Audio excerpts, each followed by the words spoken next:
Me Doctor encontraron Silva. acá en plantíos donde tengo toda la uva sembrada. Ahí está. Ya veo, ya veo. Y ya le vamos a pedir botellitas de vino, ¿no? Un vinito ahí. Sí, para todos. Ahí está. Sí, Ah, sí. Les voy a Roberto mandar la Rendón. plantita seca, pero les voy a mandar la planta. Ah, Hola Dale, ¿cómo estás? Mucho muy gusto en bien, verte. Roberto, qué gusto saludarte. Buenas tardes a todos. ¿Qué tal, Roberto? ¿Cómo Buenas estás? tardes, Robert. Bien, muchas gracias. Muchacho, ¿cómo estás, joven, Roberto? ¿Cómo estoy de...? Joven. La pandemia me trae loco. Ya quiero salir.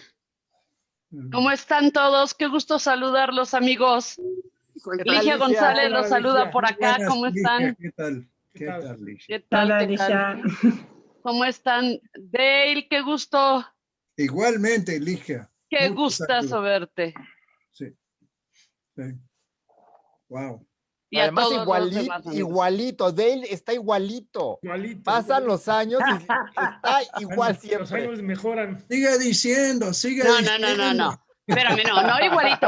Mejor que Igualito y siempre. mejorado.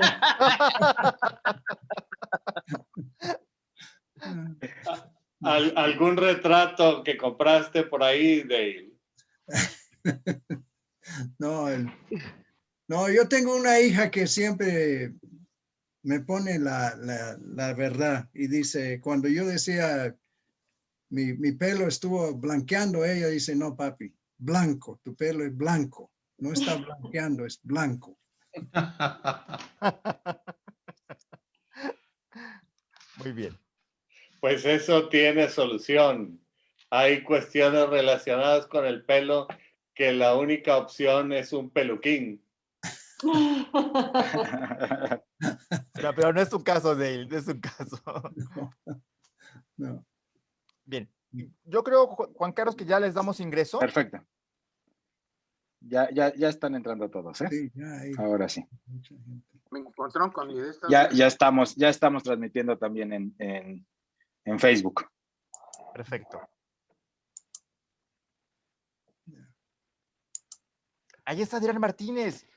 Adrián, muy buenas tardes. Por ahí ¿Cómo anda Adrián. ¿Qué tal? Buenas tardes desde San Diego, un saludo. Gusto en saludarte, qué gusto que nos acompañes. Un placer, gracias por recibirme. Pongo mi fotografía en vez del video para no asustar a la audiencia. Bueno, para no asustarlos tanto, más bien. No te preocupes. Muy bien, bienvenido. A todos los tengo fichados por acá en mis archivos, casi todos. Ya saben por qué. Sí, ya. Bueno, pues en... La que dijo Martínez, porque es de una adquisición nueva. ¿De qué manera nosotros percibimos que Hola, buenas tardes. Buenas tardes. Doña Roselvira. Furia. Pues creo que ya estamos listos, Eli. Muy bien, pues iniciamos. Iniciamos. Iniciamos, así es. Pues a nombre de la Academia Mexicana de Derecho Internacional Privado y Comparado, la MEDIP, y también a nombre de la Barra Mexicana Colegio de Abogados, en su coordinación de Derecho Internacional, les damos la más cordial bienvenida a esta sesión conjunta entre la MEDIP y la Barra. Y tenemos hoy un invitado de honor, un viejo amigo muy querido de los Estados Unidos, pero él es de casa porque él es de la familia Amedip. Entonces, bienvenido, mi estimado Dale. Y antes de dar inicio, quisiera nada más informar lo siguiente. Hemos iniciado una serie de actividades en colaboración y en apoyo a la Facultad de Derecho de la UNAM. Hemos iniciado también entre esas actividades tenemos lo que conocemos como los martes de diálogos de derecho internacional, que se realiza el primer martes de mes, vía remota. El martes pasado se inauguró precisamente este ciclo de pláticas con el martes pasado, el martes pasado 2 de marzo se inauguró ese ciclo de conferencias con una conferencia magistral del doctor Manuel Becerra del Instituto de Investigaciones Jurídicas de la UNAM. La MEDIP tiene participación el próximo mes, el martes 6 de abril, con una conferencia magistral del doctor Leonel Pérez Nieto, quien nos hablará de la conferencia de la Convención de la Haya sobre ejecución de sentencias extranjeras, la más reciente convención de la Haya en esta materia. También otra de las actividades que estamos realizando conjuntamente con la UNAM son los programas de radio, que originalmente coordinaba y conducía la doctora María Elena Mancilla, miembro de número de esta academia, y el día de hoy se encuentra representando a la MEDIP y dando la plática nuestro amigo Jorge Orozco González, quien estará hablando de la validez del testamento otorgado en el extranjero. Le deseamos desde aquí muchísima suerte. También quiero informar que en abril tendremos un curso de actualización para profesores de Derecho Internacional Privado para los profesores de la Facultad de Derecho de la UNAM. Y también iniciamos un diplomado con el Instituto de la Judicatura Federal que está siendo coordinado por el doctor Jorge Alberto Silva. Y ya por último, a nombre de la Junta de Gobierno, convoco a todos los miembros de número, exclusivamente a miembros de número, para que nos reunamos en asamblea con carácter de reservada el próximo sábado 20 de marzo a las 10 de la mañana de la Ciudad de México, con el objetivo de someter a la aprobación de la asamblea un proyecto de reformas al estatuto orgánico de la MEDIP. Entonces, repito la fecha de la asamblea, es sábado 20 de marzo a las 10 de la mañana, hora de la Ciudad de México. De hecho, ya se está circulando la convocatoria por correo electrónico. Muy bien. Sí, de todas formas, vamos a subir la invitación a los chats de la MEDIP. Así Lo es. vamos a subir también a la página. Es una sesión exclusivamente reservada para miembros de número. En ese sentido, pues, solo se permitirá el acceso a los miembros de número, pero para que puedan tener fácil acceso el día 20 de marzo a esta asamblea de miembros de número, ¿no? Perfecto. Muy bien. Por parte de la MEDIP es todo, Juan Carlos. Te cedo la palabra. Muchísimas gracias, Eli. Yo creo que no tenemos nada más ahorita que platicar en este momento. Vamos a estar al frente, de mi parte, un par de años más todavía al frente de la Comisión de Derecho Internacional por parte de la Barra Mexicana Colegio de Abogados. Estamos en un proceso de selección, de una propuesta y selección de quién quedará como subcoordinador en esta comisión, en aras a que eventualmente tome la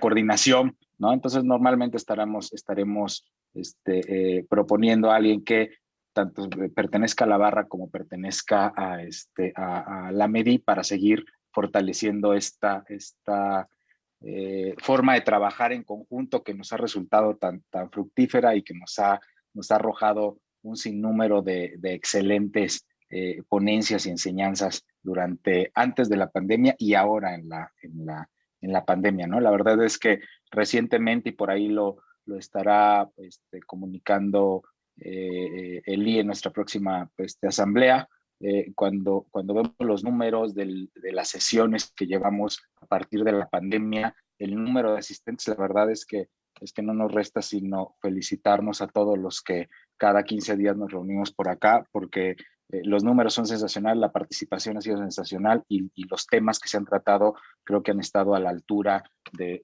la comisión, a la altura de la barra, a la altura de la MEDIP, ¿no? Dicho lo anterior, daríamos paso a nuestro tema principal del día de hoy. Como bien lo decía Eli, hoy tenemos al doctor Dale Bake-Furnish con el tema el concepto y la aplicación de la doctrina del Forum Non-Convenience en asuntos transfronterizos. Platicándoles un poco del currículum del doctor Furnish, es profesor emérito de la Sandra Day O'Connor Facultad de Derecho de Arizona State University. El maestro Furnis ha enseñado las materias de Derecho Mercantil, Internacional Privado, Comercio Exterior y Comparado. Ha sido profesor visitante de las universidades de Michigan, Houston, Iowa, la Universidad Nacional Autónoma de México, la Pontificia Católica de Perú, la Universidad de Sonora y del País Vasco, entre otras. Es miembro supernumerario de esta Academia Mexicana de Derecho Internacional Privado y Comparado desde el año 2003. El doctor Furnis ha publicado más de 100 artículos, capítulos en libros, monografías y material de enseñanza, 30 de ellos en español. Desde 1970 le han invitado a dictar conferencias en todos los países latinoamericanos, salvo algunas islas caribeñas. El doctor Furnis es egresado del Grinnell College de la Universidad de Iowa, donde obtuvo su título de abogado, de la Universidad de Michigan. Fue socio del bufete Molloy Jones Donahue de Tucson y Phoenix entre 1987 y 1992, donde ejerció como abogado litigante en asuntos mercantiles e incluso en asuntos de comercio exterior. Doctor Dale, tiene usted la palabra, como ya lo expresó con antelación Eli. Estamos muy contentos de poder contar con su presencia el día de hoy y de poder compartir o poder aprender de los conocimientos que tiene que enseñarnos. Gracias. Bueno, estoy encantado de estar con ustedes y siempre con la AMEDIP y ver a tantos amigos en la pantalla. Y tantos amigos que habrán tenido experiencia en el tema de hoy, yo me imagino. Porque se trata de una cosa, un tema... Bueno, un tema sin controversia en los Estados Unidos. En los tribunales de los Estados Unidos, la doctrina de forum non conveniens practica diariamente y mandan los casos de un estado al otro, de un tribunal al otro. Es un tráfico judicial constante que se topa con los problemas transfronterizos. Les podría decir desde el principio, y no voy a volver a tocar esto mucho, pero entre Canadá y los Estados Unidos se practica la transferencia de asuntos sobre la frontera sin mayores problemas.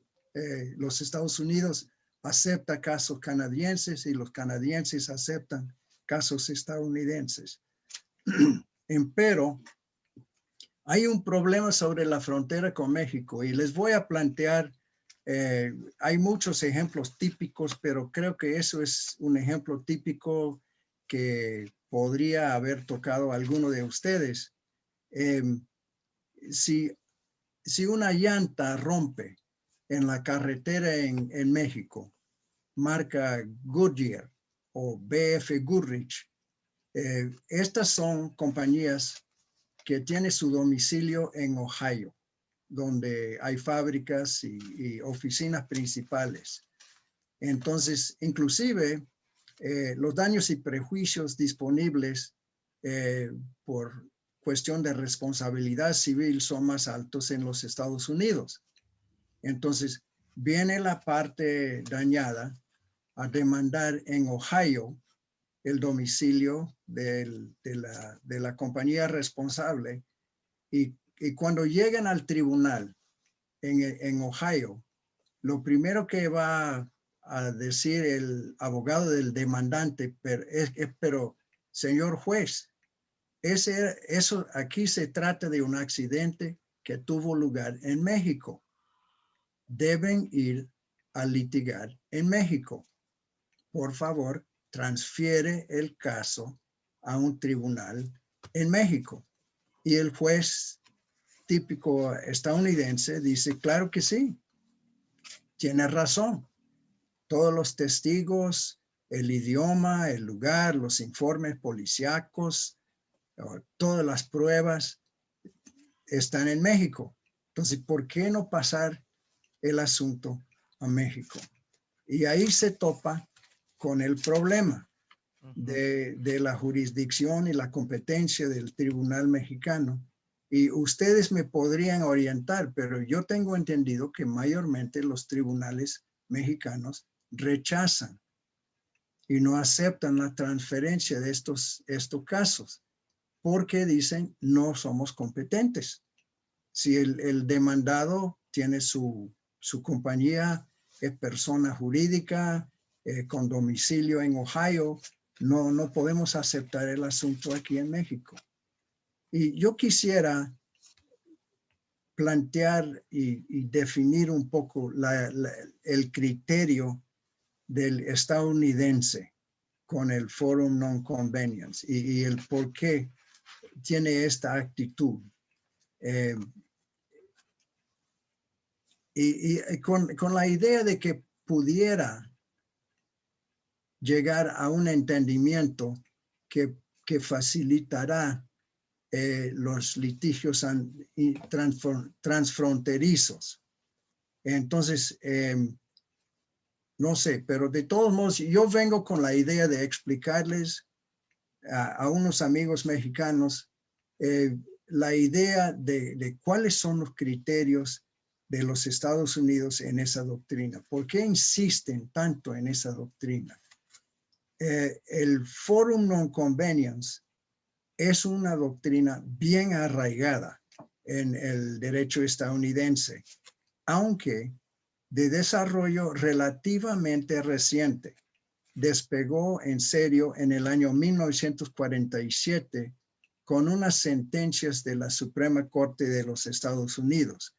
Pero mayormente yo diría, si usted pregunta a un abogado en ejercicio en los Estados Unidos, ¿qué sabe del Forum Non-Convenience? Lo van a conocer muy bien. Y dice, ¿sabe algo de la historia? Mayormente le van a decir no tengo idea de la historia de Forum Non-Convenience. Yo supongo que siempre lo hemos tenido. Pero básicamente se aplica, y voy a utilizar esa definición de la doctrina, se aplica en caso de un litigio ya en marcha, constituido ante un tribunal competente, cuando el tribunal considere que la demanda podría resolverse mejor en otro foro más conveniente y la refiere ahí al otro foro. El otro foro aceptará la referencia sin objeciones, aunque los dos jueces, muchas veces el trato entre jueces es muy abierto. Un juez puede llamar al otro juez de otro estado y decirle, mira, aquí tenemos un caso en Arizona que por lo que yo veo, mejor debe de llevarse a cabo en Oregon. Usted es un juez en Oregon, ¿lo podría aceptar? ¿O tiene alguna objeción, alguna reticencia? Y normalmente así pasan los casos. El otro foro acepta y muchas veces quienes inician la demanda de la transferencia de Forum Non-Convenience son los demandantes. Y los demandantes en el momento de pedir la transferencia dicen, y no pongamos ninguna objeción. Estamos realmente contentos con la transferencia, cooperamos con la transferencia y sometemos nosotros a la jurisdicción de la otra corte y llevamos el juicio ahí. Entonces, eso es cómo funciona el fenómeno. Déjame ver, porque yo sé que aquí tenemos unos juristas de alto rango y yo quisiera poner un poco los antecedentes para que entiendan mejor y pudiéramos buscar soluciones ¿qué podría decir? Al problema entre México y los Estados Unidos. En primer lugar, y algunos de ustedes han topado y me podría corregir si tengo una impresión incorrecta, pero hay una actitud judicial que se encuentra entre los jueces norteamericanos de los Estados Unidos. El juez norteamericano es un pequeño rey dentro de su tribunal y dispuestos a abrir, ellos no se ven muy inhibidos si encuentra un camino para abrir el proceso en busca de la verdad y la justicia. No tiene realmente inconveniente en buscar soluciones fuera de la letra de la ley o del código si les parezcan idóneas a las circunstancias y fiel al espíritu del proceso. Entonces, y los abogados tienen presente este criterio y muchas veces proponen al juez, bueno, señor juez, el procedimiento normalmente sería esto, pero realmente bajo las circunstancias de este caso, ¿por qué no lo hacemos de otro modo? Y el juez es receptivo a esto. La actitud quizás es un vestigio del derecho consuetudinario en que los jueces definían el derecho. Y yo comparo esto porque durante algunos años yo estuve en una comisión de cooperación judicial entre Arizona y Sonora. Y cuando reunimos los jueces para ver si podemos cooperar sobre todo en cuestiones de pruebas y de emplazamiento, los jueces de Arizona tenían la actitud de, claro, estamos dispuestos a ver qué podemos hacer. Los jueces sonorenses muy a menudo decían, estamos pegados a la letra.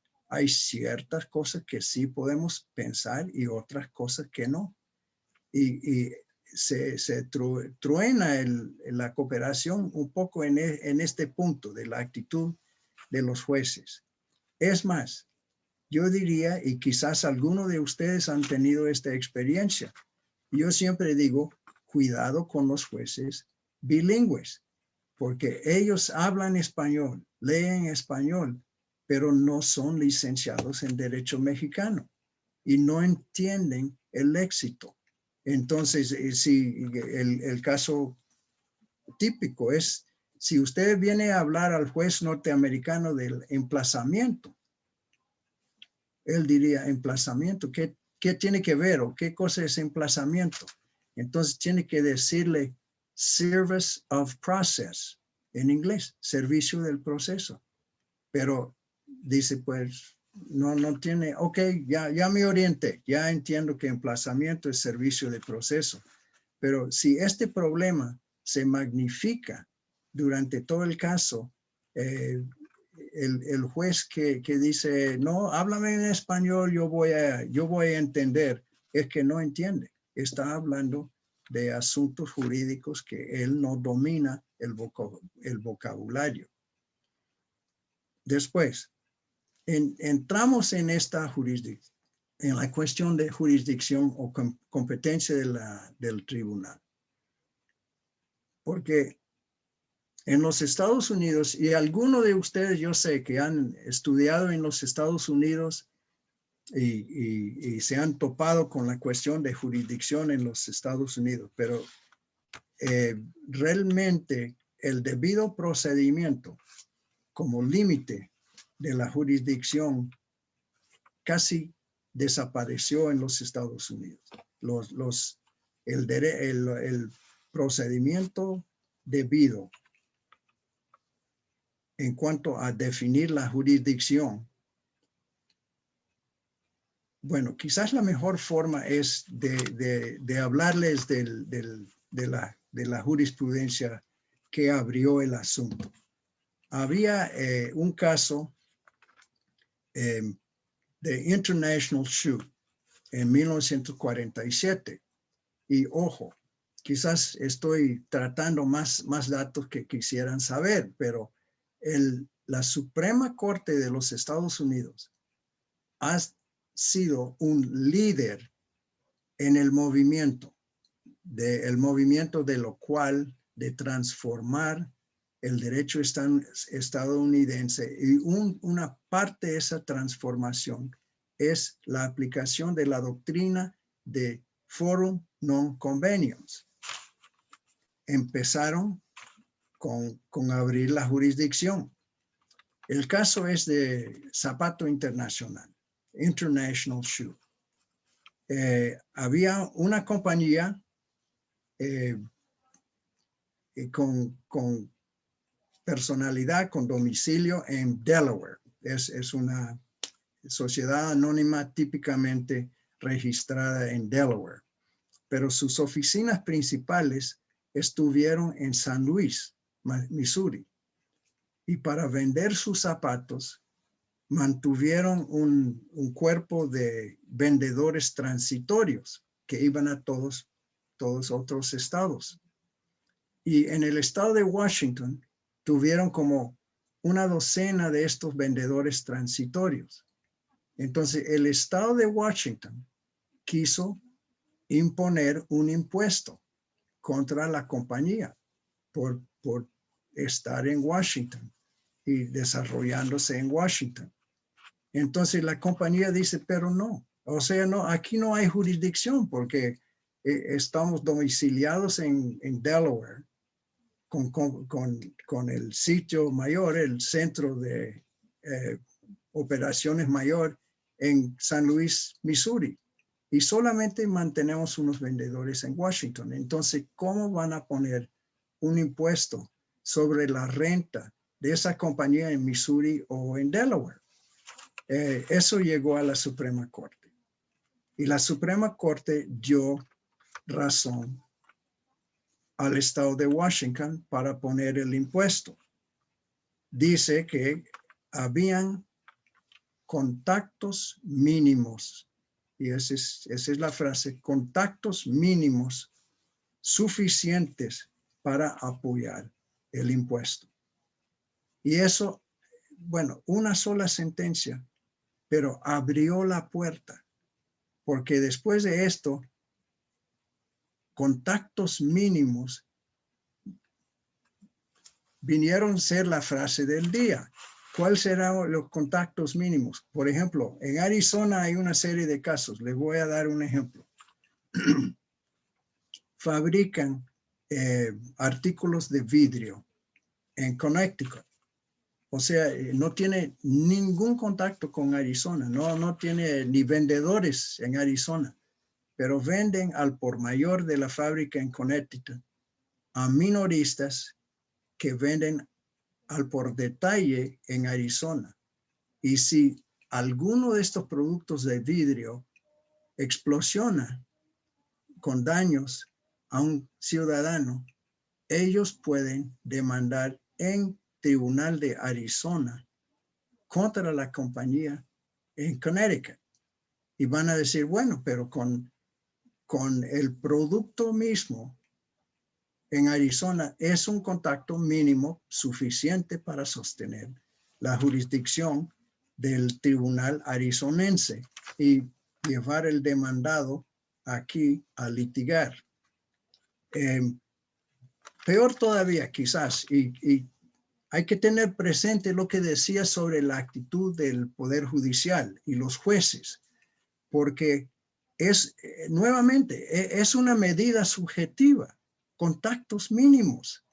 ¿Qué cosa es un contacto mínimo? Lo que dice el juez. Y los jueces son agresivos.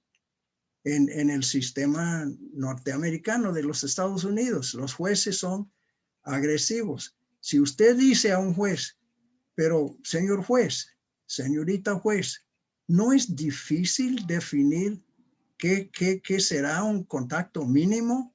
Ellos dicen, no, para nada. Dame el caso, dame los hechos, dame todos los factores y las circunstancias y se lo defino fácilmente. Yo soy un juez, yo hago estos juicios a diario. Para mí no es una tarea difícil. Yo podría definir los contactos mínimos. Ahora bien, cuando abrió el asunto de los contactos mínimos y las posibilidades de una jurisdicción muy agresiva. Y mira, los contactos mínimos va para lo internacional. Yo recuerdo, yo no sé si la compañía todavía funciona, pero había una compañía brasileña de fabricación de aviones o avionetas, Bandeirantes. y ellos quisieran vender a los Estados Unidos. Pero cuando alguien decía, oye, pero si estalló alguno de estos aviones, te van a demandar en los Estados Unidos. Y la cuantía que te podría poner por responsabilidad civil de daños y perjuicios esa es altísima. Y entonces la compañía decía, mejor no vamos. Mejor no vayamos a los Estados Unidos a vender.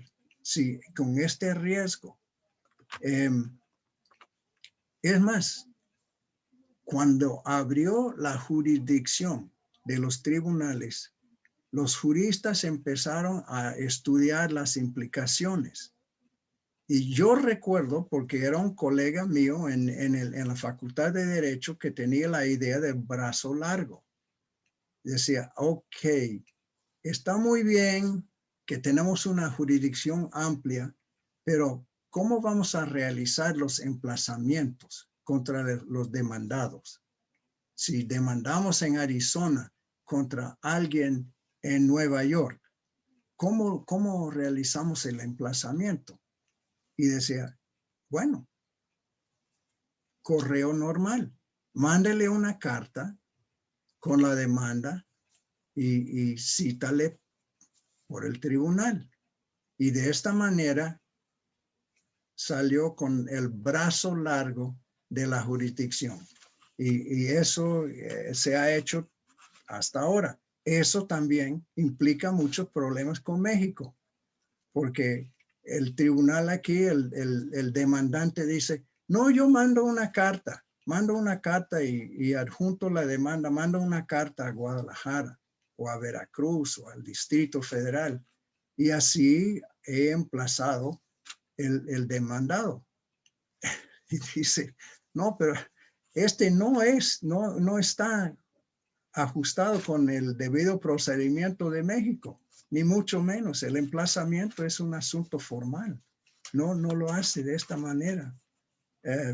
Pero se combina muy bien la idea de una jurisdicción amplia con un emplazamiento informal. O sea, la jurisdicción de contactos mínimos con el emplazamiento del brazo largo. Entonces, viene también en los Estados Unidos, ¿cómo diría? Una armonización. Y realmente a mí me gustaría tener la impresión de ustedes que están en ejercicio de la profesión, de si hay armonización o no en el derecho mexicano. Y sin profundizarme mucho en el asunto, solamente les podría asegurar, yo como ex catedrático aquí en los Estados Unidos, maestro de derecho, cuando enseñamos en las facultades de derecho, enseñamos el derecho americano, pensando que los estudiantes pueden ir a cualquier parte. Salen de la facultad en Arizona, van a ejercer la profesión en Nueva York, en Los Ángeles, en Chicago, en Nueva Orleans, en cualquier parte de los Estados Unidos, porque están orientados en el derecho que se aplican en todas partes de los Estados Unidos. Claro, con pequeñas discrepancias, pero el derecho procesal como el derecho sustantivo es igual en todos los Estados Unidos. Yo siempre digo a cualquier persona, yo podría ir a litigar en Vermont. Yo no conozco nada de Vermont ni del derecho, no he estado jamás en un tribunal de Vermont. Y si me dice, ¿cuál es el proceso civil y mercantil de Vermont? ¿Has estudiado las leyes? Yo digo, no, pero no importa. Yo con toda comodidad puedo acudirme a un tribunal en Vermont y empezar a litigar, porque básicamente son los mismos procedimientos y las mismas leyes que tenemos en Arizona. Habrán diferencias, sí, pero mayormente no hay. Entonces hay una armonización de derecho a nivel nacional. Es más, valdría saber hola Virginia Mavi. muy buenas. Gusto saludar.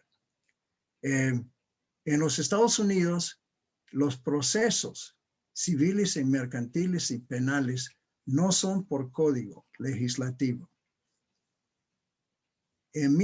Salen del Poder Judicial y lo han hecho a nivel de la Suprema Corte de los Estados Unidos. Ellos emiten lo que dicen reglas de procesal civil y después cada estado, su Suprema Corte acoja estas reglas de la Suprema Corte de los Estados Unidos y quizás con unas pequeñas enmiendas los adoptan para su estado. Entonces, hay un régimen procesal nacional. Otra cosita que valdría saber. Hay una ley uniforme desde el año 1948 en los Estados Unidos. Nuevamente, de estas leyes, si usted pregunta a un abogado en ejercicio hoy en día, ¿y qué tal para la ejecución de sentencias de otros estados? Ellos le van a decir, hay una ley. Y probablemente si sigue, ¿de qué año era esa ley? No, esta es una ley de siempre. La ejecución de una sentencia de otro estado de los Estados Unidos, la única homologación que tiene que hacer es registrarla ante un tribunal del estado donde se van a ejecutar.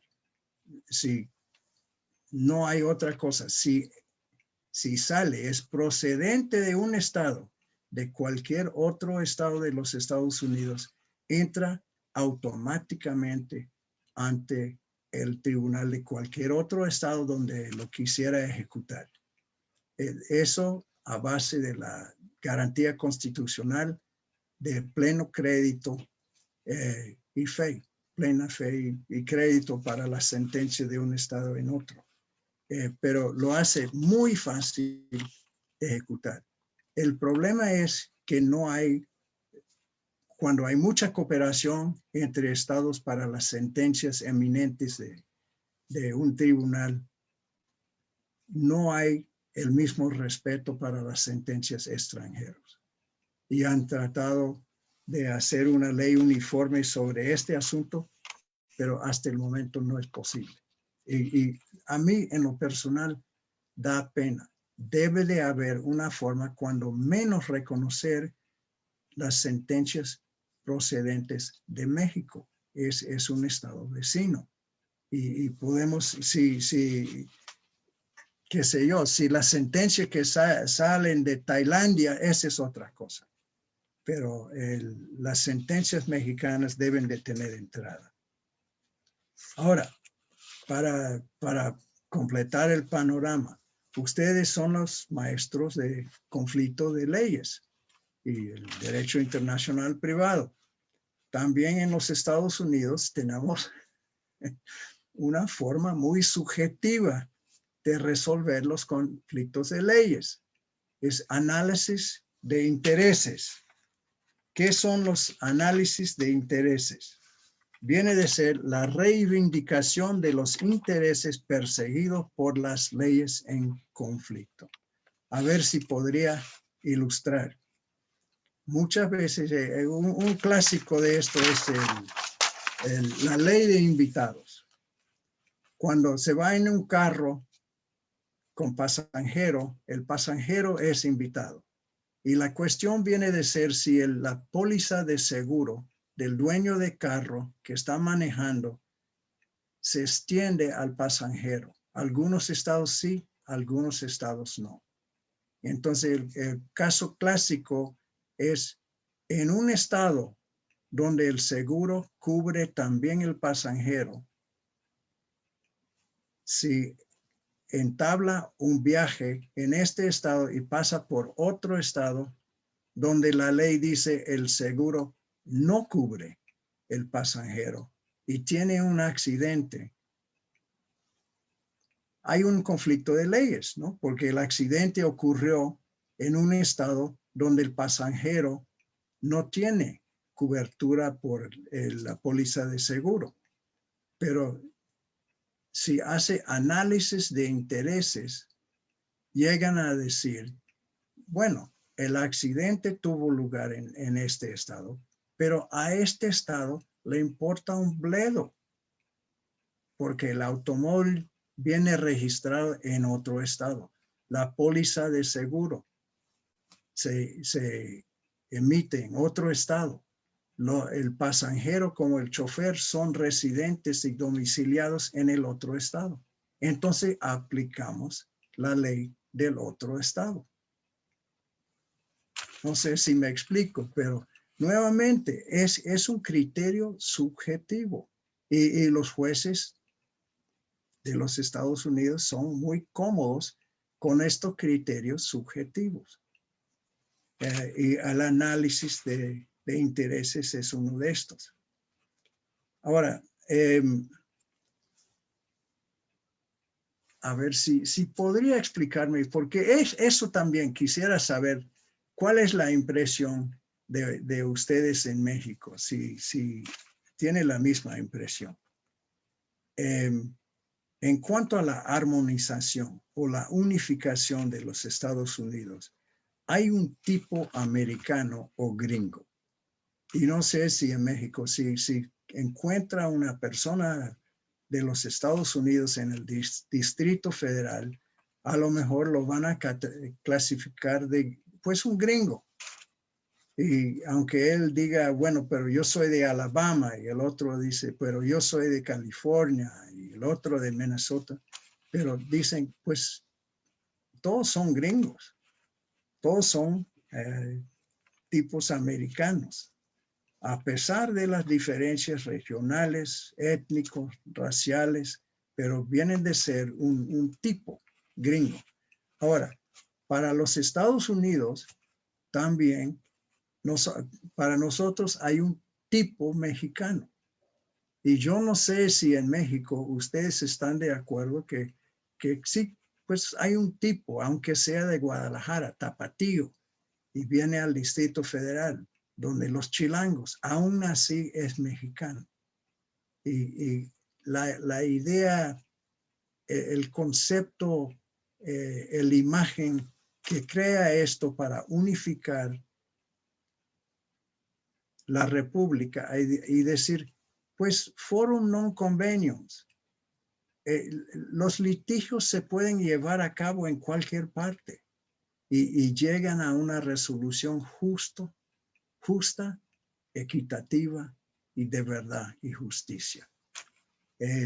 Es parte del efecto. Ahora, les voy a leer. Y disculpe, pero este es un resumen que yo escribí y espero no probarles o provocarles demasiado, pero quisiera leer y ver si podemos. Y yo no sé si Juan Carlos y Eli, estoy bien en terminar en unos 5 minutos y después recibir preguntas, porque yo realmente, a mí me gustaría recibir algunas impresiones o reacciones de la asistencia. Sí, Dale, sin problema alguno, ¿eh? Sin problema, sin problema. Ok. Entonces, yo diría esto.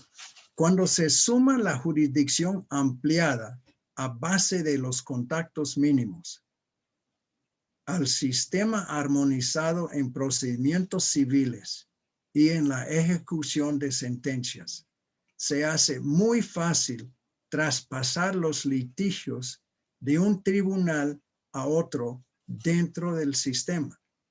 Es más, por tradición, el sistema confía mucho en la voluntad judicial en la administración de justicia.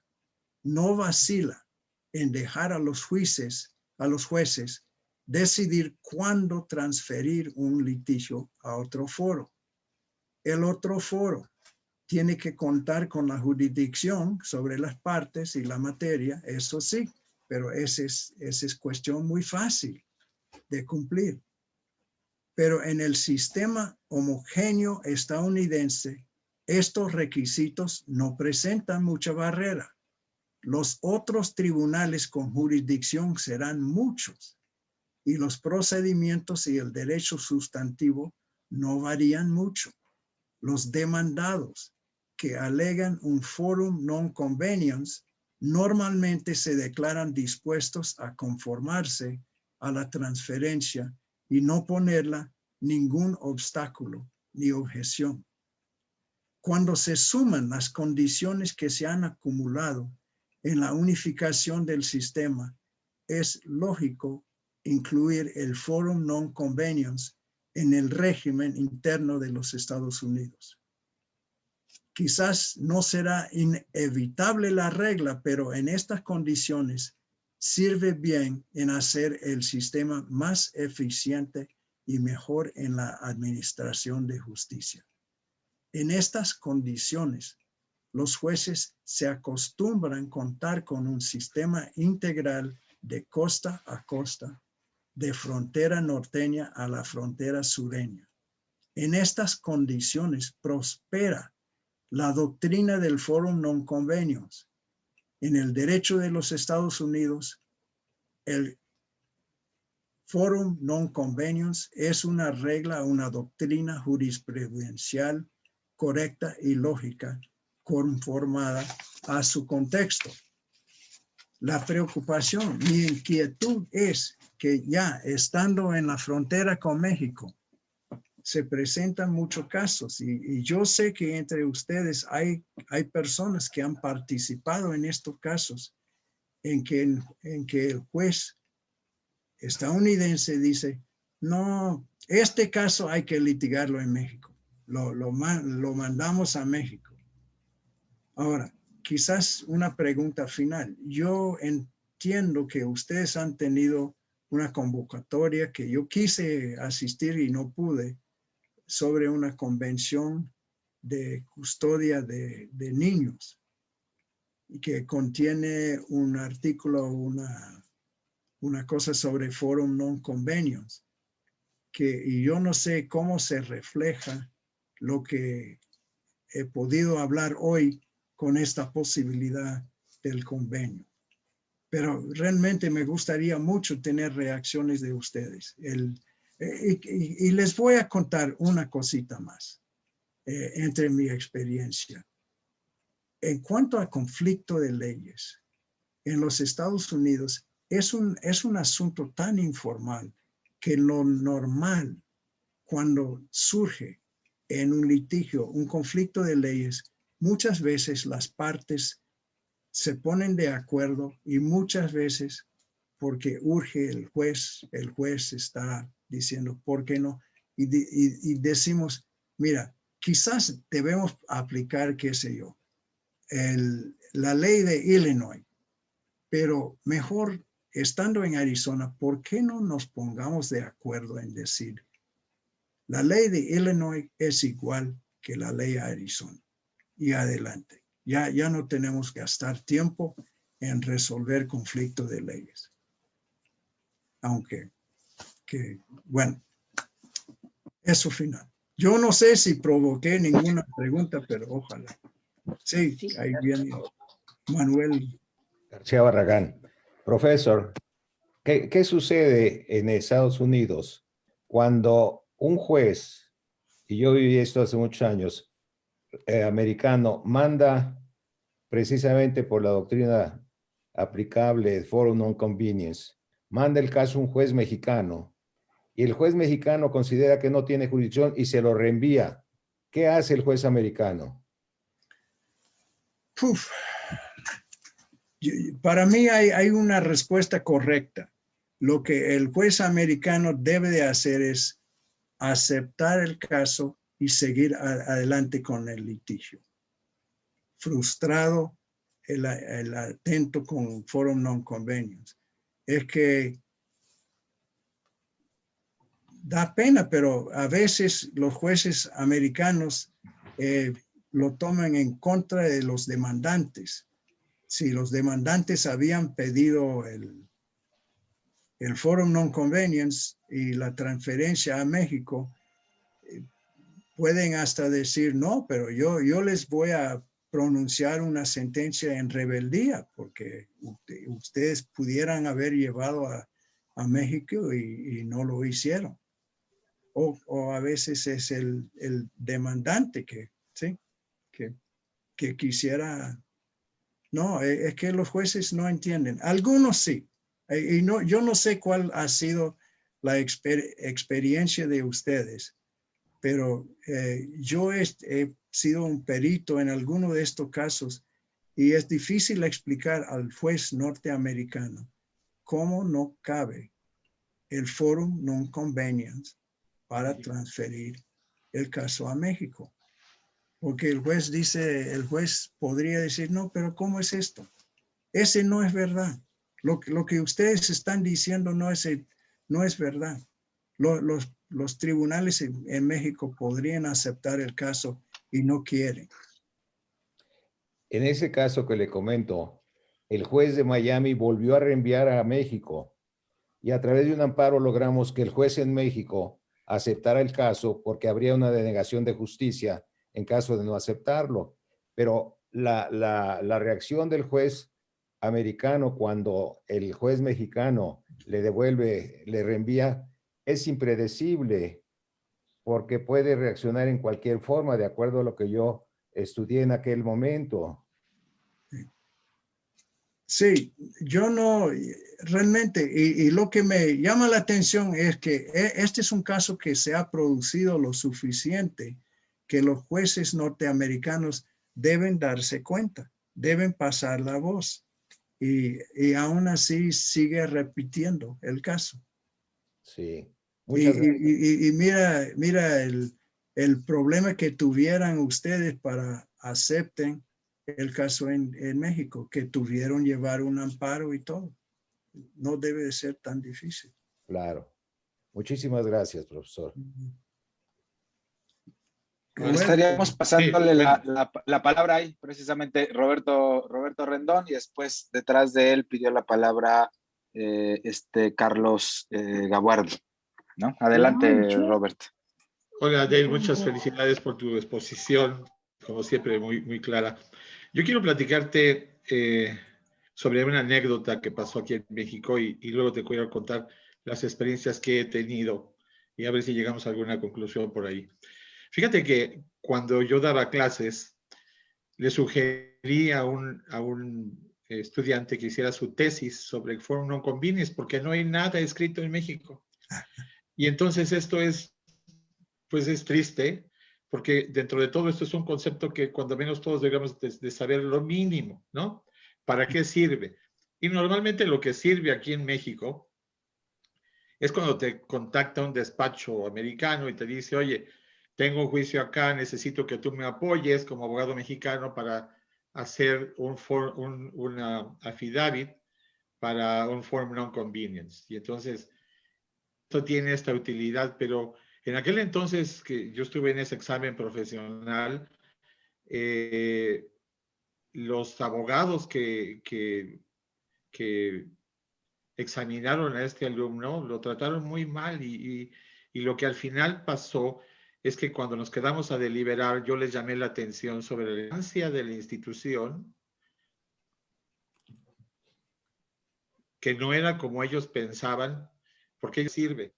Bueno, pues aparte de que era cultura, de que no había tesis al respecto, bueno, pues te sirve por si algún día tienes que participar en una affidavit que soporte un forum non conveniens pedido por un abogado que tenga un juicio en otro lado, particularmente en Estados Unidos. Y esa es la anécdota. En esta parte también del forum non conveniens, bueno, me voy a pasar a las experiencias. Yo participé en un caso que fue muy interesante, cuando menos para mí, que era el de como agua para chocolate. La señora Laura Esquivel vivía 6 meses en México y 6 meses en su departamento de Nueva York. Y entonces se le ocurrió, con estas diferencias que tenía con el señor Arau, en demandarlo en Nueva York. Y entonces presentamos obviamente la excepción de incompetencia en Estados Unidos y el forum non conveniens.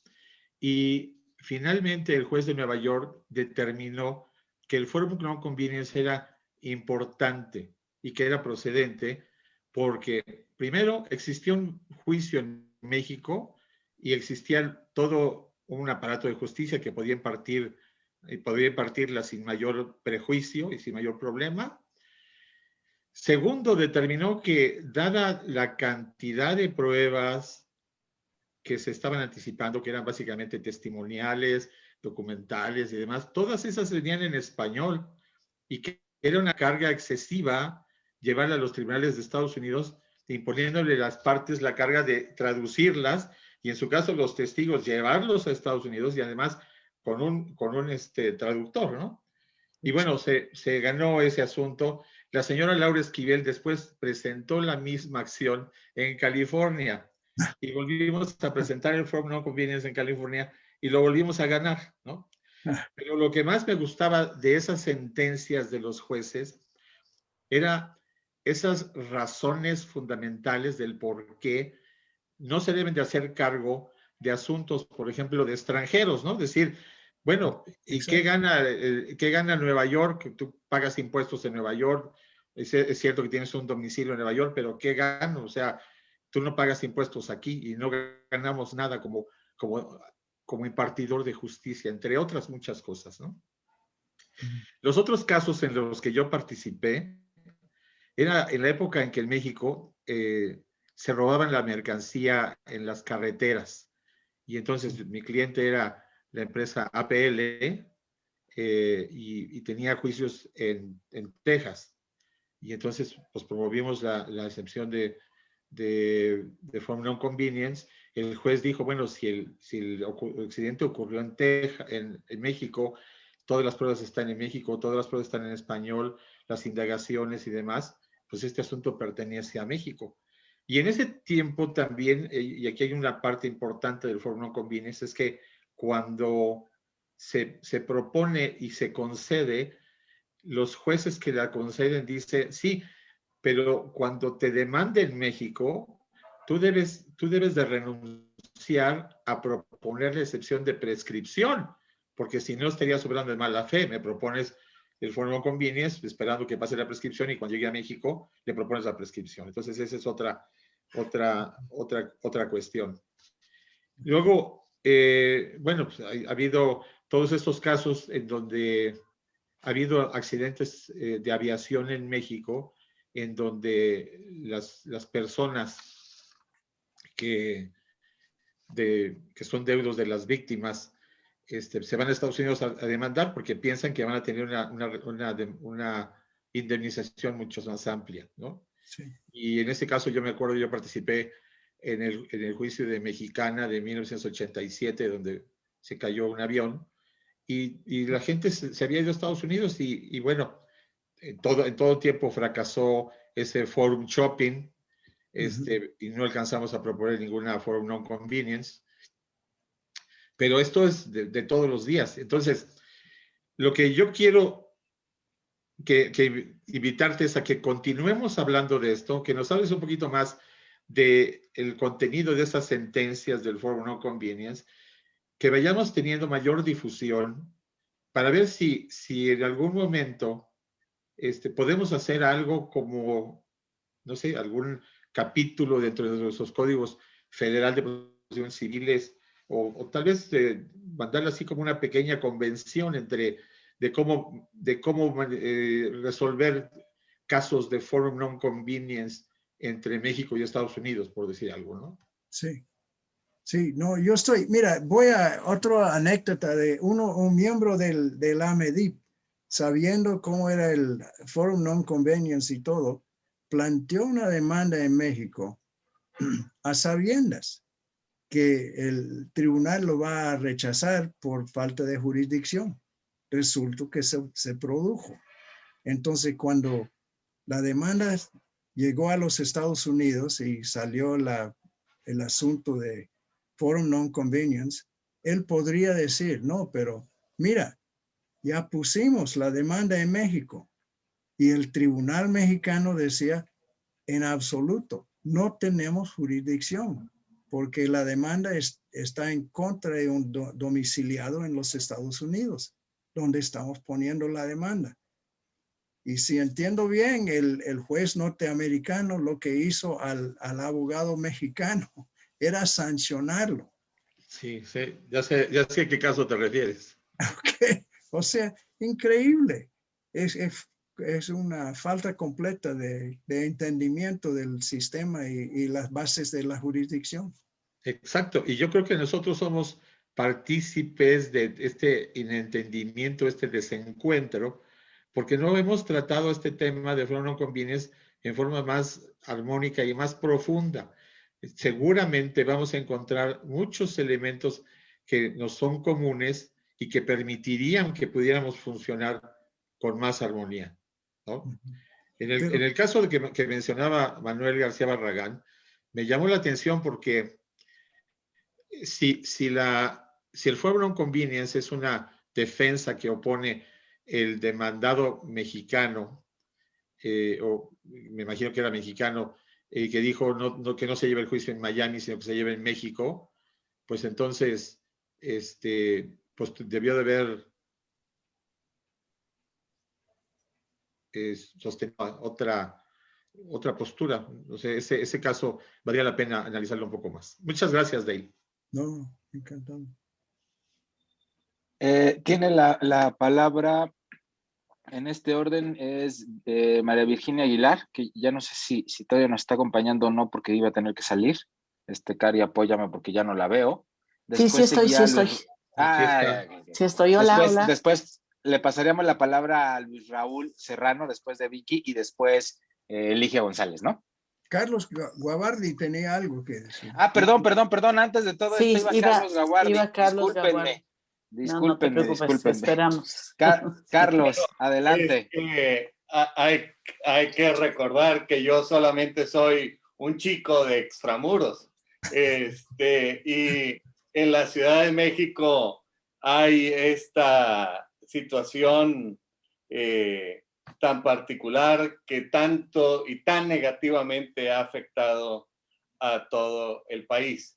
Yo quiero insistir con Roberto en la felicitación a ti, Dale, sobre la importancia de este tema.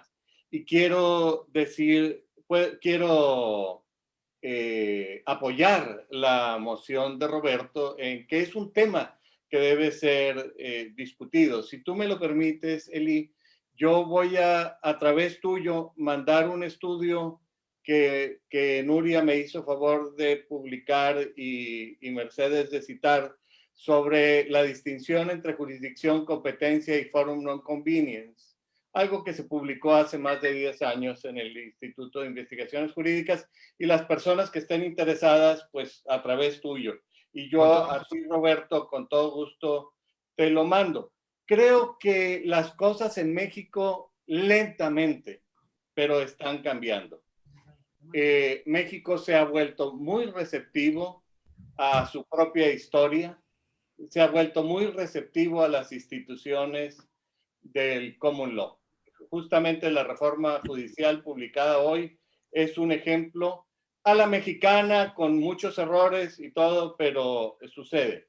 Y yo quisiera hacer referencia no a casos de los Estados Unidos, porque obviamente yo no tengo esa práctica, pero quisiera hacer referencia a México y particularmente a la situación que describe el licenciado Manuel García Barragán en relación a el artículo 17 y el acceso a la justicia, que yo no conocía su caso, pero ojalá que pudiera compartirnos esa sentencia, licenciado, porque desgraciadamente en México no se conoce qué es lo que hacen los tribunales, y cuando se conoce se publican sin nombres de tal forma que son imposibles de leer las sentencias.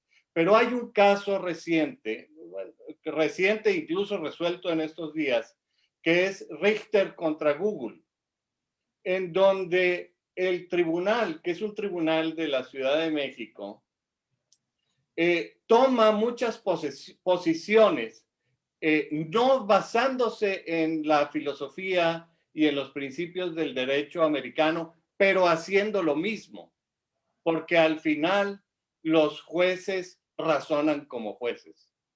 Y se determina una posición de competencia generándose una nueva regla de competencia a partir de una interpretación del artículo 17 constitucional y se toma el asunto, no la competencia por asuntos, sino se analiza la competencia por persona, algo muy parecido al análisis sobre la base de personal jurisdiction.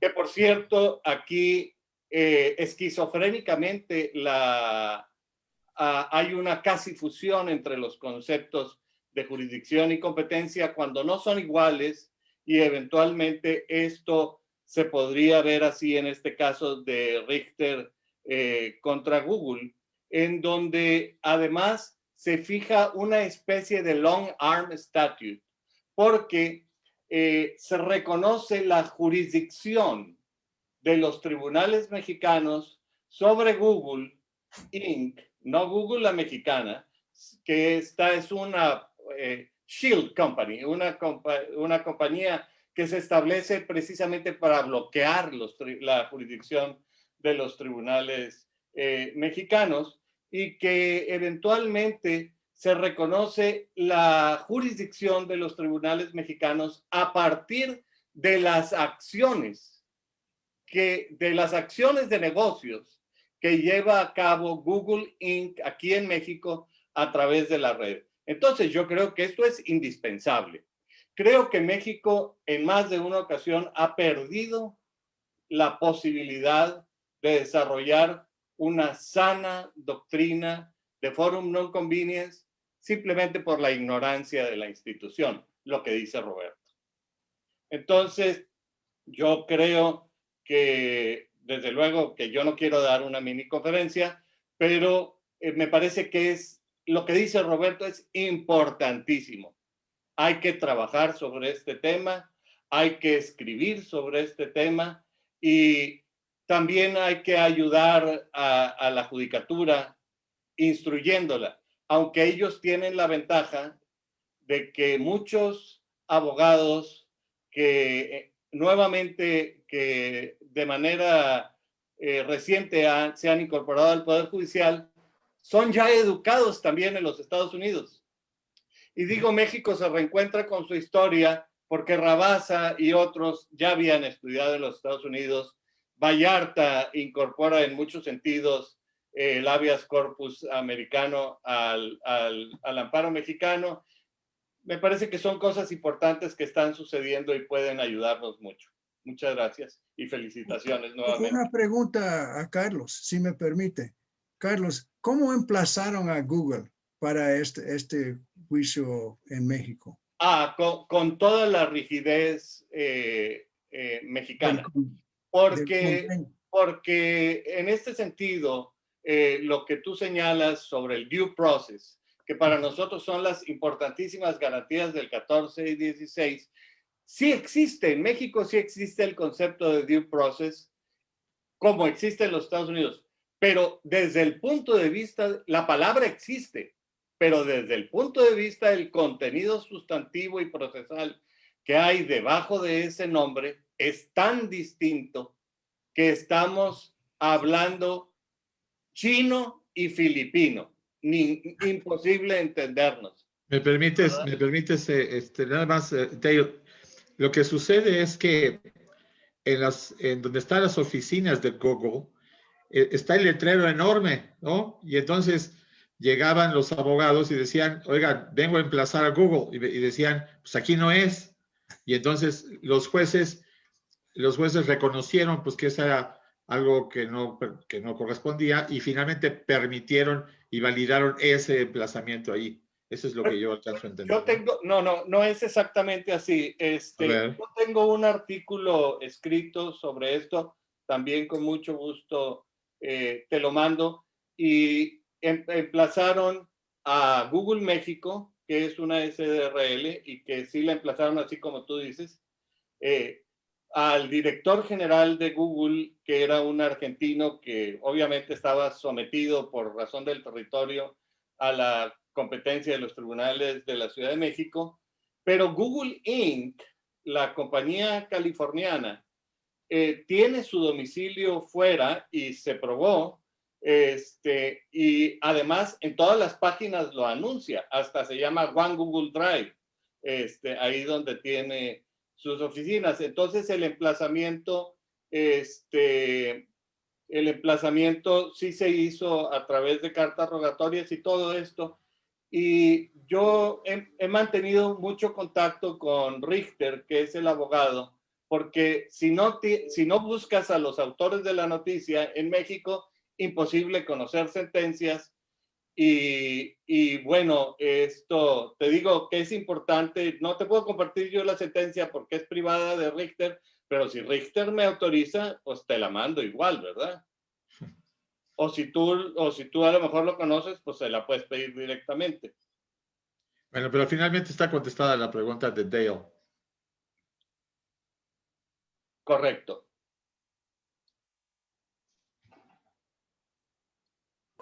Bueno, entonces pasamos con la siguiente pregunta. La maestra Aguilar, si nos puede formular su pregunta, por favor. Sí. Mira, la pregunta es, no sé si se puede aplicar así como forum no convenience. O sea, tengo un convenio espejo en una restitución de un niño que se fue a Houston y que el señor no quiere cumplir con la sentencia mexicana, en donde regresamos al niño desde luego porque era el niño de Estados Unidos, pero se le pidieron una serie de situaciones, principalmente que permitiera que la madre se defendiera ya sus derechos parentales, y no lo ha cumplido. No sé si yo pueda hacerlo cumplir por una homologación o la abogada de ella de Houston podría hacerlo. O sea, si es válida simplemente así, presentada, o la homologamos, o no sé. Es algo que sí tiene que ver con esto de forum no convenience. No tengo idea. Ya, felicidades, Dale, y me da gusto verte. Ya.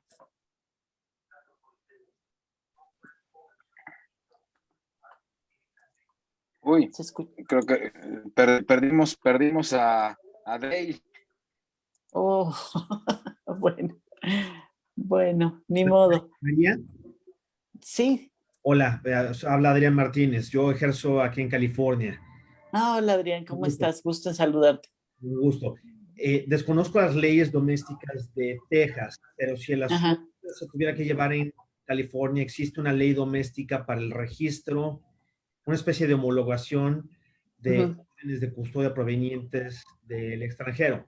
Entonces, sería consultar con un abogado experto en lo familiar en Texas para saber si existe una legislación similar en ese estado para hacer esa homologación. Ok, está muy bien, porque de hecho el caso me lo pasó una abogada de familia de Estados Unidos, o sea, de ahí de Texas a México. Yo lo resolví, regresamos al niño, pero ahora que hicimos un convenio, el señor de allá no lo quiere cumplir, y sí es importante porque es una decisión de juez, ¿no? Finalmente. Ok, pero mucho gusto y muchas gracias. Un placer. Gracias. Bueno, chicos, yo me tengo que ir también. Muy bien, Vicky. ¿Ya regresó Gracias. Aquí estamos esperando a ver si regresa ahorita, pero por ahí teníamos también una pregunta de Luis Raúl Serrano. No sé si tenemos que esperar a Dale o no. Es que desapareció. Bueno, yo les mando besos a todos. Muchas gracias. Que tengan buena tarde. Chao. Buena tarde, Vicky. Bye.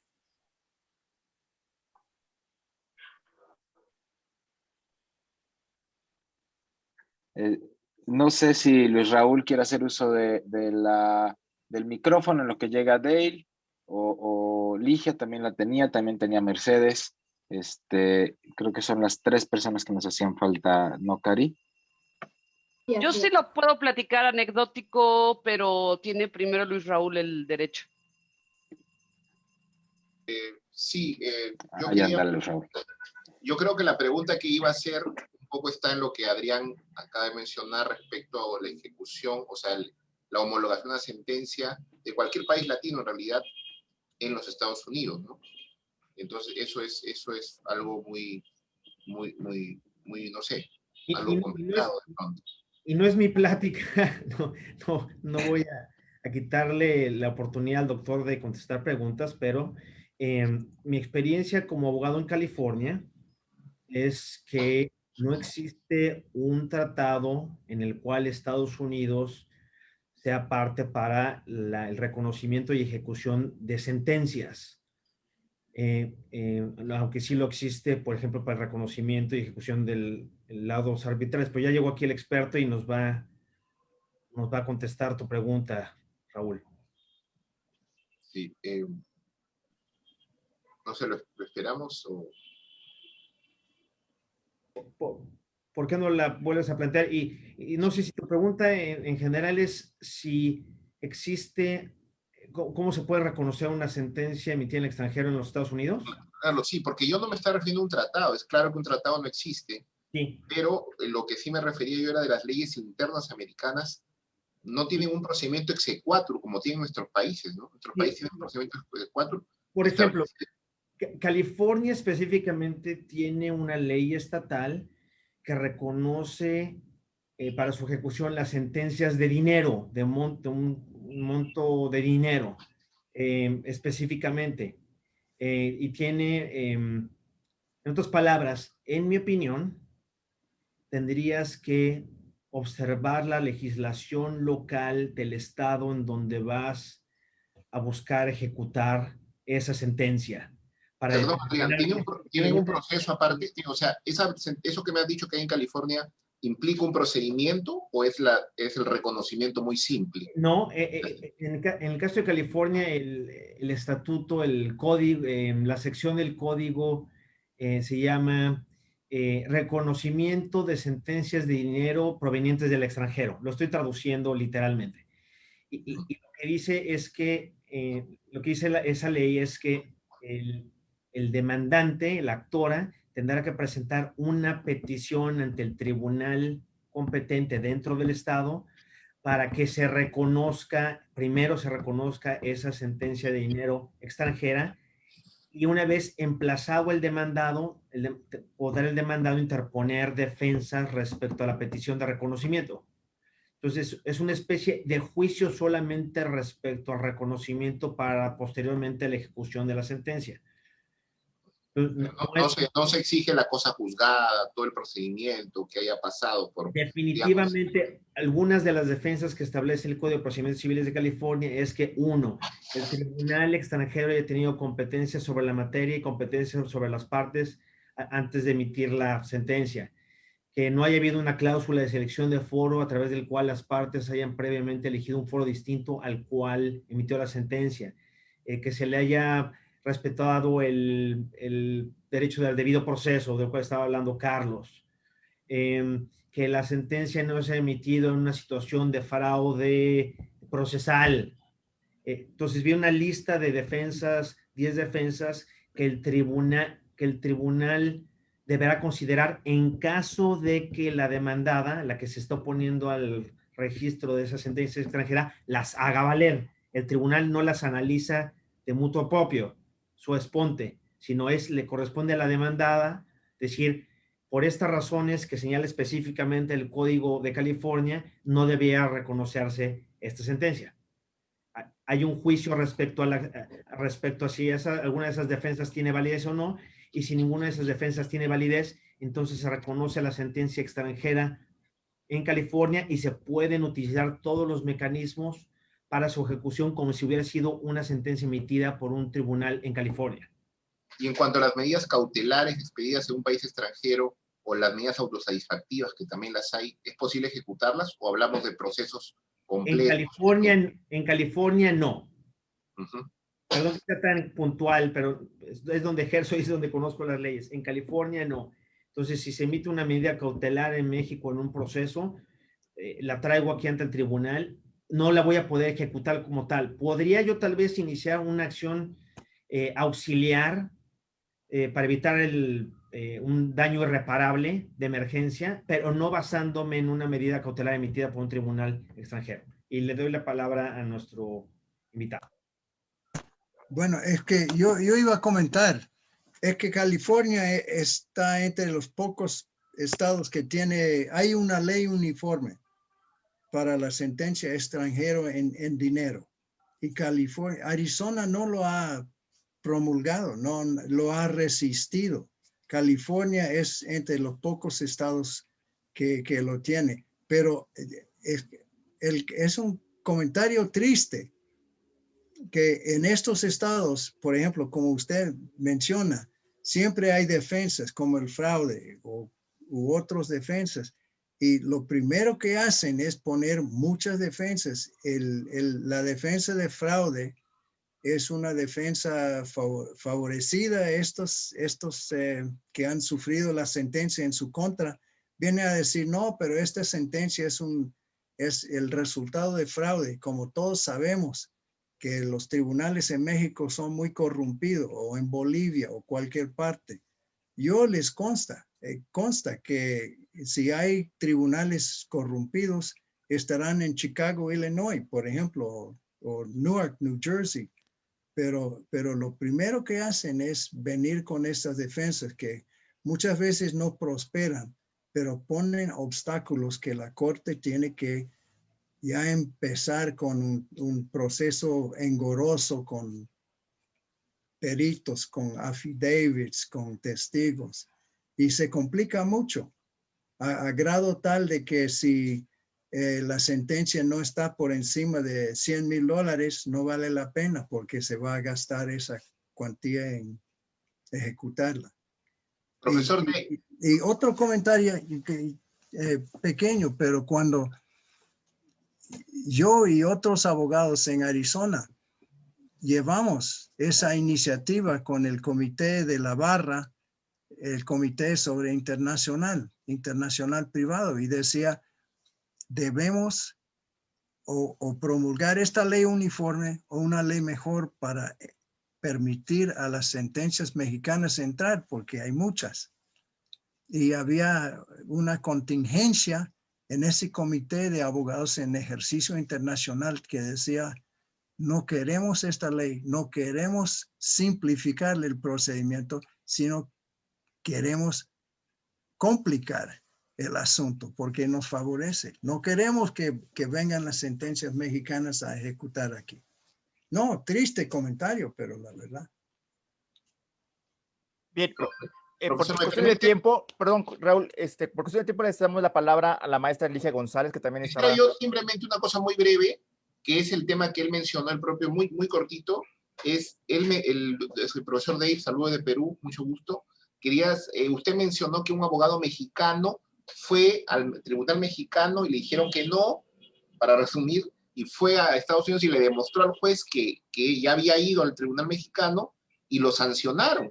¿Pero por qué? Si el Foro No Convinas ya fueron a México y presentaron, eso no lo entendí muy bien, o por qué se ha dado. Concluyo con eso. Gracias, muy amable. Bueno, es que no, son tristes historias del trato transfronterizo. El juez norteamericano no entendía lo que pasó y él acusó al abogado mexicano de una especie de fraude, de sacar una sentencia de falta de jurisdicción y traerlo a los Estados Unidos como un obstáculo a Forum Non-Convenience. Y lo hizo de muy buena fe, Ahora sí, mi estimada Alicia, adelante, por favor. Muchísimas gracias. Además de saludarlos, es el caso de Google. Estoy pensando, ¿qué pasa con el tema de la reciprocidad, dada la ausencia de estas reglas esquemáticas y objetivas que nos dan oportunidad para poder alejar con bases objetivas y evitar este tipo de criterios? Que yo sé que son muy cómodos los jueces de Estados Unidos para hacerlo, pero tuve un caso en el cual hubo un incidente en Cancún y resulta que los ciudadanos afectados o que se creyeron afectados demandaron sin hacer nada más directamente en Canadá porque era su nacionalidad. Y la juez canadiense dice que acepta la competencia para poder juzgar en virtud de que está acreditado que en México no hay justicia, dado que en Cancún hubo un asesinato de 2 ciudadanos canadienses y nunca se llevó a nadie a la cárcel. Entonces, que como quedó impune, no hay confianza en que pudiese haber justicia en México si los ciudadanos canadienses demandaran en México. Pero además, era una acción de carácter civil y aquella en la cual la juez canadiense tomó su decisión era de carácter criminal. Y entonces, ahora me voy al tema de los jueces mexicanos que aceptan, aquí ya nos platicaron que sí fue debidamente realizada la demanda, pero si se acredita que los hechos nada más tuvieron efectos por la empresa estadounidense en todo el mundo, porque técnicamente Google transmite para todo el mundo, entonces, ¿bajo qué razón el juez mexicano, que tiene reglas más estrictas para asumir esa competencia, podría justificarlo? Y entonces la respuesta podría llegar a ser, que no estoy de acuerdo con ella, es que si en otros países por efecto de reciprocidad se asume competencia bajo el mismo razonamiento de que no puede encontrar justicia en ese otro país, entonces que sí la va a asumir, tomando en cuenta el criterio de esta juez canadiense. Y mi conclusión es, necesitamos reglas más claras, si bien hay jueces que se sienten cómodos en caso por caso tomar estas decisiones para lo que se considera justo y evitar una aparente denegación de justicia. Es todo lo que quería comentar. Gracias. Bueno, sí. No tengo realmente una contestación buena. Es un disparate de la juez canadiense. Una ignorancia. Si se puede llegar a unos acuerdos de reciprocidad o de principios generales que deben regir para estas cuestiones, ojalá. Pero mira, este es un molino que muchos de nosotros vamos peleando durante muchos años como Quijote. Peleamos el molino, pero...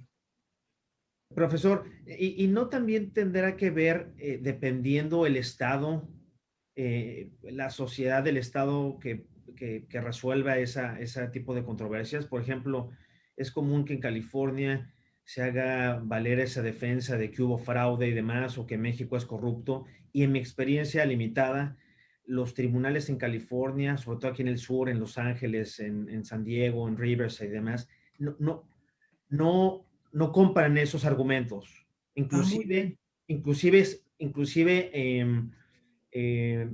como dicen, admonish, ¿no? Prevén a los litigantes de hacer acusaciones en contra de los tribunales mexicanos de corrupción sin tener ningún sustento. Entonces, pero insisto, como solamente ejerzo en California, he tenido algunos casos en Florida y en algunos casos en Texas, no desconozco si lo mismo ocurre en otros estados, pero me queda claro que en Arizona creo que se parece mucho a California en el sentido de que respetan esa soberanía de los tribunales mexicanos y su honorabilidad, salvo que se demuestre específicamente que hubo un fraude procesal, ¿no? Sí. No, que yo sepa, no prosperan, pero muchas veces tienen que pelear mucho para batirlos. Y ojalá porque como comenté, los jueces tienen mucha discreción, tienen mucha voluntad, y ellos podrían decir, si vienen con estos alegatos de fraude o de corrupción, el juez podría decir, ¿qué va? No, esto no, ya. No lo acepto porque... Dale, tenemos dos intervenciones más, una por parte de la doctora María Mercedes Albornoz y otra por parte de Rosa María Rojas. Les pido entonces que sean muy breves y también la respuesta sea también lo más concisa posible. Okay. Mercedes, ¿tienes la palabra? ¿Estás por ahí? Sí, estoy aquí. Muchas gracias. Yo quería compartir con ustedes una disposición panameña como reacción al Forum Non-Convenience de los tribunales estadounidenses, que a mí me parece muy interesante, aunque posteriormente, hace unos años ya fue declarada inconstitucional. Pero fíjense qué curiosa, era el artículo 1421J del Código Judicial. Establecía que en los procesos de que trata este capítulo no son competentes los jueces nacionales si la demanda o la acción que se intenta entablar en el país ha sido rechazada o negada previamente por un juez extranjero que aplique el Forum Non-Convenience. En estos casos, los jueces nacionales deberán rechazar o inhibirse del conocimiento de la demanda o acción por razones de orden constitucional o de competencia preventiva. Bueno, eso posteriormente, en 2015, fue declarado inconstitucional por impedir el acceso a la justicia. Pero, como suele suceder en este tipo de asuntos, podríamos encontrar argumentos tanto a favor como en contra, es decir, comprender la legislación, la reacción del legislador panameño también ante la negativa de tribunales, sobre todo estadounidenses, a declararse competentes en ciertos casos. Y por último, mi segundo comentario se refiere a los principios trans-use de ASADIP, que son los principios para el acceso transnacional a la justicia, que si bien constituyen un instrumento de soft law, creo que podrían constituir además un puente entre, especialmente en nuestro continente, entre Estados Unidos y Canadá, por un lado, y México y el resto de América Latina, por el otro, para ir quizás acogiendo de a poco esta figura del forum non-convenience.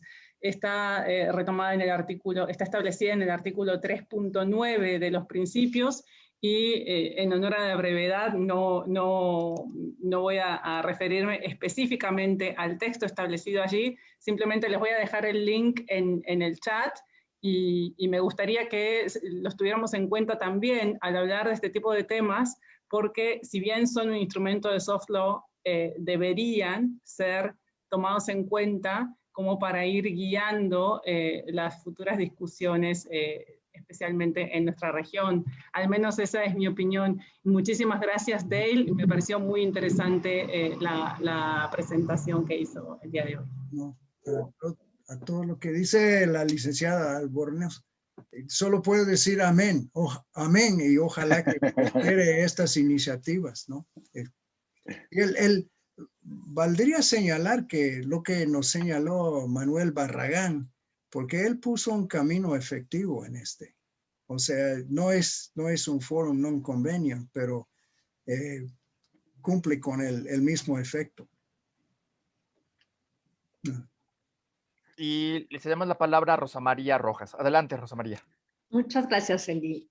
Muy interesante la exposición. Muchísimas gracias, Dale. Mi pregunta es muy, muy básica. Hace un momento comentó que en Estados Unidos es como muy común, ¿no? Y se hace efectiva muy fácilmente esto de que reconocer una sentencia emitida por otro estado en un estado distinto. Sí. Mi pregunta es, ¿esto solamente sería como para money judgments o también puede ser en caso de acciones reales? Cualquier sentencia civil o mercantil o hasta penal. No, claro, por un money judgment, una sentencia de dinero, encantado, pero también otra sentencia se convierte automáticamente en una sentencia local. Lo registra y ya es una sentencia del otro estado. O sea, también podrían ser sentencias respecto de inmuebles en un estado, ubicados en un estado, y podría hacerse efectiva, o sea, respecto de un inmueble que esté en otro. Bien, bueno, ahí sí hay un obstáculo jurisdiccional. Para bienes muebles no, pero para bienes raíces ya no puede sentenciar sobre bienes raíces en otro estado. Okay. Ese sí es constitucional, pero muebles, sí, claro. No tiene que ser de dinero, sino bienes muebles a quién pertenece, sí, encantado. Perfecto, muchísimas gracias.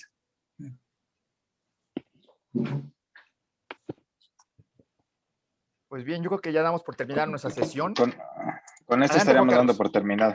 No, estaríamos dando por terminada nuestra sesión con un tema que nos ha resultado muy interesante y que además creo que podríamos seguir comentando, ¿no? Yo reconozco que también me quedé con cosas en el tintero, pero como bien dijo Carlos Gaboardi, esperamos nos pueda compartir ese artículo publicado ya nos advirtió hace algún tiempo, pero creo que puede venir en actualidad para poder conformar un criterio. Ya se lo mandé a Eli, y por cierto que este artículo fue citado por la Corte Suprema de Puerto Rico en el primer caso en el que resolvió Forum Non Convenience en Puerto Rico en un caso que involucraba a República Dominicana. Súper. Subimos este artículo a la página de la AMEDIP para que lo puedan consultar. Y por cierto, nada más quería hacer una referencia. Recomendamos también que en la página de AMEDIP consulten dentro de la sección de publicaciones. Tenemos un libro que se llama Expert Witness of Law, donde de hecho uno de los coautores de este libro es Dale Furnish. Entonces, ojalá puedan también consultar la página de la AMEDIP, tanto para ver el artículo de Carlos Caguardi como este libro que hace referencia a figuras del Common Law. Yo por último quiero nada más mandar saludos a los amigos de Nuevo León, Morelos, Nayarit, Oaxaca, Puebla, Estado de México, Guerrero y obviamente la Ciudad de México, que se conectaron a esta sesión, y los amigos de Perú, Argentina y Uruguay. A todos ellos, muchísimas gracias.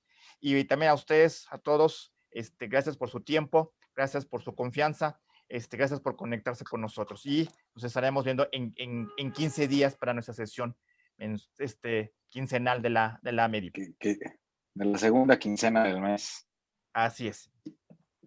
El correo de Dale, ¿podría darnos del profesor Dale su correo electrónico, por favor? Claro, con mucho gusto. Es nada más dale, dale.furnish @asu.edu. ASU.